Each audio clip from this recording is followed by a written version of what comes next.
Top 5 matchup. I mean, big one on paper. Does this fight feel bigger than others, or does every fight just kind of feel the same for you at this point?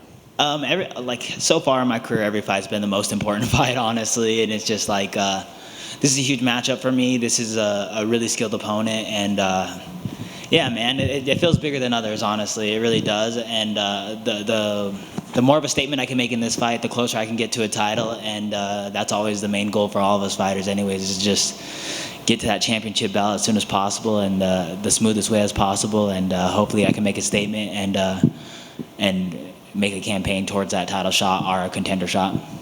Your teammate stole the co-main event from you, man. Did you let him know you're not going to stand for that? Yeah, no, I love it. I love that he has an opportunity to be the co-main event. Jonathan deserves it, man. He's been working his butt off. He's been working really hard, man, and it was really cool. I knew when the main event dropped off, I immediately texted my manager, and I campaigned for me to try to get that main event spot. I was like, hey, 5 rounds suits me well. I have really good cardio. I believe in my cardio a lot, and I was hoping for that 5-round spot. And I was like, hey, I hear they're not. This is the internet talking, or Twitter talking, but I'm like, I hear they're not booking the Strickland Cannonier fight, are replacing the fight for it. So it's like, we're the top ranked on this card, and I was like, I think the main event spot will suit us, you know. And I was like, if you guys can campaign for that, please do. And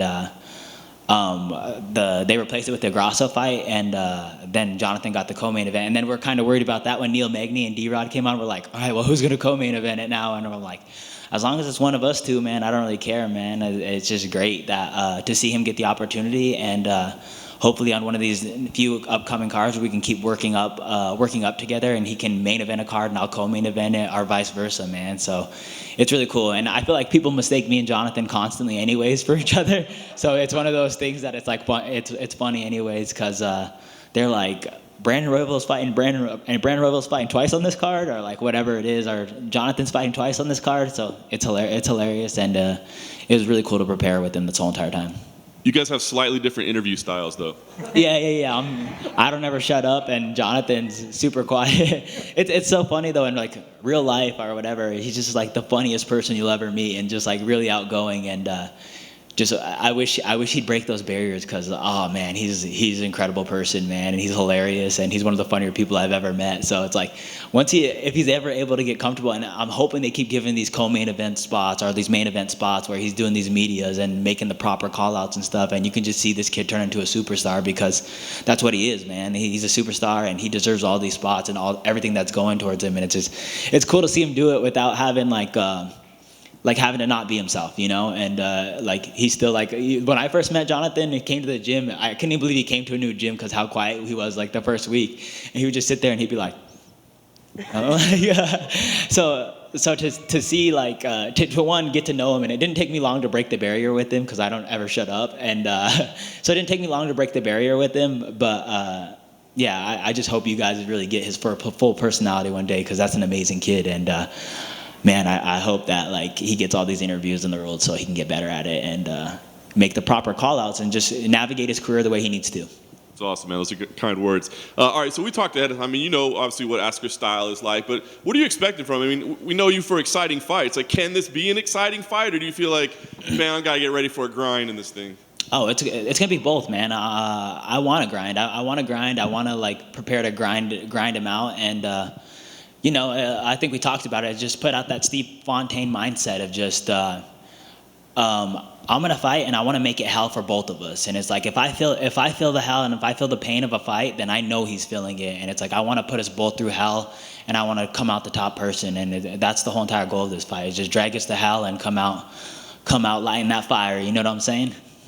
Obviously, we got to see how everything plays out, and you laid out how the division is. Do you have a prediction for how the fourth fight goes in the championship matchup? Do you know who's going to come out of that one? Yeah. Brandon Moreno's going to win, and they're going to hold up the division, have a 6th fight, and that's just my luck, and that's what it's going to be, you know.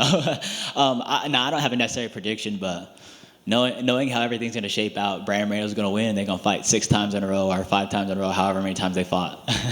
Do you think, you win here, you make that statement you want to make. Do you think you try to get on that card maybe to like kind of, be on the same schedule or be available as a backup or whatever? I think Pantoja got the backup spot, but ideally I can try to navigate. If I can go out there, get a finish on Askarov, I don't see why that wouldn't earn me a Pantoja rematch on the undercard on that, or not the undercard, but somewhere on that card. You know what I'm saying? And that's the goal, man, to go win this fight and then try to line myself up with one of these guys. The winner, loser of that, or the loser of that fight would be great. Our Pantoja would be great. Or the winner would be even better. But I don't necessarily see that happening as of right now.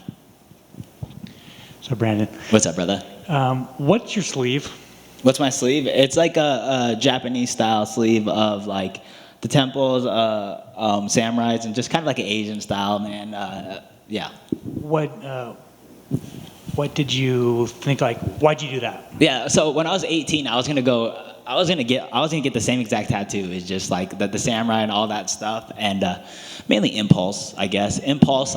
I won a couple bonuses in a row, and I remember there's this dude. I followed this like Colorado tattoo page, and there's this dude who was like going as a guest artist coming out from Philly, and I was like, damn, I really like his style. I like black and white art and all that stuff, and it was like, I don't have a fight in the next coming months, and it was like, if I can sneak in this, so I shot him a direct message. That blue check mark probably helped me out a little bit. I shot him a direct message, and I was like, yo, I would love to be your piece of artwork. And then I like went to like one of my dad, who's like, he's like, what is it,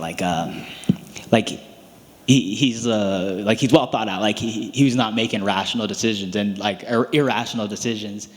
Yeah, he's a rational person, and he was like, if you're gonna get it by that guy. So I shot him a message, and then like an hour later, I put the deposit on, and the next week I was getting tatted, and I was like, damn, I can't believe I just did that. Like it was probably the most irresponsible thing I've ever did with money, but also just like the most impulsive thing someone like me has ever done, because I'm so cautious, and like if I make a decision, it's gonna take 6 days, all the above. So it was just like I couldn't believe I did it. And it was like one day I had 0 tattoos, and the next day I had I'm more tatted than most people I've ever met. So it was just kind of funny how it all worked out. And it was really cool too, because it's like if I'd have got this sleeve when I was 18, I would have probably had it like stick figure, drawn samurai, all the above. And it's just like I'm glad I could do it when I earned some money and had the proper tattoo artist and just had the same idea and all that stuff. So it's kind of funny it worked out that way. Well, I think you made a good decision because it looks dope. Yeah, I got voted, like, I don't know if this means anything, but like, it doesn't mean anything, but like on UFC Instagram tattoos, I got voted the best sleeve, so I was pretty stoked about that. That is fantastic. Thank you. Brandon back here. How's it going? I know we have the big flyweight title fight coming up, and usually when you have a UFC champion, the world accepts them as the best in that division. But now that Demetrius Johnson is back and winning, as someone in this flyweight division, who do you consider to be the best flyweight in the world? The best flyweight in the world is Demetrius Johnson, man. That's the GOAT. I love watching him fight. I think he's probably the most well-rounded. What he does is amazing, and it's like, one day if I win that belt, I want to merge titles, man. That would be ideal, right? Is to go out there and fight Mighty Mouse. That'd be a dream come true. It's fighting someone that's just done so much for our division, our sport, and just someone that's just undeniably probably the best that's ever happened in the sport. Peace.